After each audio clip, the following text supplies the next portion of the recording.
जमीनी परसेप्शन की बात हो रही थी पश्चिमी उत्तर प्रदेश में। वहां के लोगों से बात करके क्या समझ में आ रहा है, फिलहाल क्या मन में चल रहा है? मन बन गया है या अभी बनना है? कंफ्यूजन बरकरार है।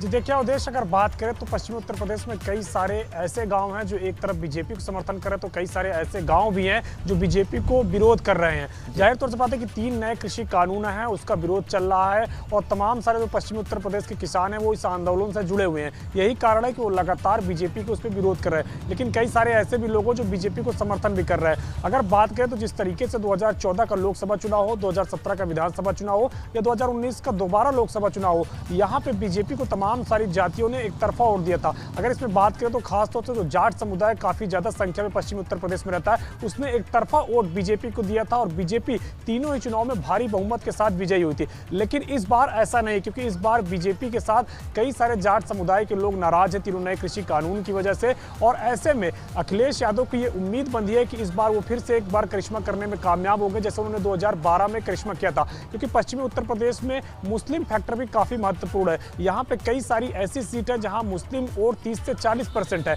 तो लिहाजा जो कि कहा जाता है कि मुस्लिम जो वोटर होते हैं वो आमतौर पर बिल्कुल तमाम समीकरण है और तो ऐसे शायद यही वो समीकरण है जिसकी तरफ हेमंत जी इशारा कर रहे थे। और डॉक्टर अनुराग भदौरिया भी आश्वस्त हैं इस बात को लेकर कि चीजें बदलेंगी, बदलाव होगा। एक बड़ी खबर आ रही है, उसका रुख करेंगे, इसलिए आप तीनों को बहुत शुक्रिया। नरेंद्र गिरी मौत मामले में बड़ा अपडेट आ रहा है। मुख्य आरोपी आनंद गिरी की जमानत अर्जी खारिज हो गई है। स्पेशल कोर्ट ने जमानत अर्जी खारिज कर दी। सीबीआई ने जमानत अर्जी का विरोध किया।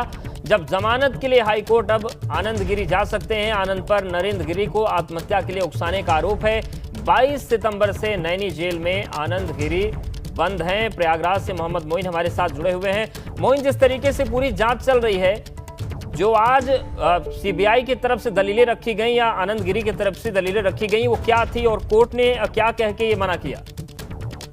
देखिए, दोनों पक्षों की तरफ से जो है वो वकीलों की लंबी चौड़ी फौज खड़ी की गई थी। इलाहाबाद हाईकोर्ट के कई वकील जो है दोनों तरफ से मौजूद थे। दोनों की तरफ से पक्ष रखा गया। आनंद गिरी की तरफ से जहां बचाव में पक्ष रखा गया, तमाम दलीलें ली गई कि उनके खिलाफ सीधे तौर पर कोई एविडेंस नहीं है और इसके साथ साथ उन पर कोई आरोप नहीं बनता है। और दूसरी तरफ जो सीबीआई है, सीबीआई की तरफ से ये कहा गया कि अभी इस मामले में जांच चल रही है, अभी जांच पूरी नहीं हुई है और अगर आनंद गिरी बाहर आएंगे तो वो इस जांच को प्रभावित कर सकते हैं, गवाहों को प्रभावित कर सकते हैं। इसलिए कम से कम जब तक इस मामले की जांच पूरी नहीं हो जाती है, चार्जशीट दाखिल नहीं हो जाती है, तब तक जमानत न दिया जाए। तो कोर्ट ने सीबीआई की इसी दलील को माना और इसी आधार पर जो है आनंद गिरी की जो जमानत अर्जी है उसे खारिज कर दिया।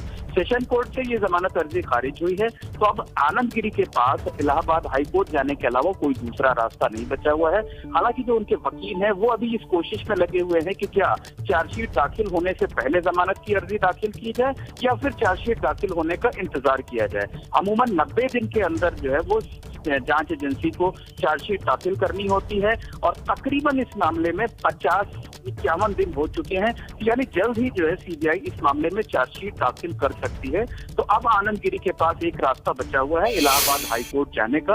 हालांकि जो 2 बाकी आरोपी हैं उनकी जमानत अर्जी अभी सेशन कोर्ट में दाखिल ही नहीं की गई है। उम्मीद ये जताई जा रही थी कि जिनके खिलाफ नेम्ड एफआईआर नहीं हुई है उन दोनों की जमानत अर्जी पहले दाखिल की जाएगी, लेकिन आनंद गिरी की जमानत अर्जी पहले दाखिल की गई। सेशन कोर्ट से राहत नहीं मिली। 3 दिनों तक सुनवाई करने के बाद कोर्ट ने आज जमानत अर्जी को खारिज कर दिया। शुक्रिया आपका जानकारी और अपडेट्स को देने के लिए।